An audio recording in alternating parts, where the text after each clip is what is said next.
If you're having trouble with some apps on your Samsung Smart TV, it can be really frustrating. In this video, I'll guide you through the steps to fix these common issues. We'll be resetting the Smart Hub, which often resolves these problems and gets your TV back to working perfectly. First, let's open the menu. From the home screen, go down to Settings and then select All Settings. Now scroll down to Support and open Device Care. Once you're in Device Care, let it load and go to Self-Diagnosis. Here you'll find the option to Reset Smart Hub. Select it. A pop-up will appear saying that resetting Smart Hub will erase all your settings, downloaded apps, and account info. This means you will lose any customizations you have made to your TV, and it will return to its factory settings. Make sure you have backed up any important information before proceeding. If you're okay with that, just enter your PIN.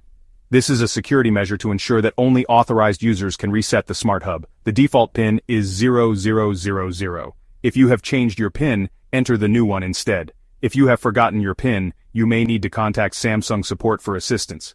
Once you enter the PIN, the Smart Hub will start resetting. When the reset is complete, just go back to the home screen and follow the simple setup process. If you notice that device care or other settings are grayed out, don't worry. This can happen sometimes. It's a common issue that many users face and it's usually easy to fix. You can fix it by closing any apps running in the background. Simply navigate to the settings menu, find the list of running apps and close them. This should resolve the issue and make the settings accessible again. Simply press and hold the return button on your remote to close all background apps.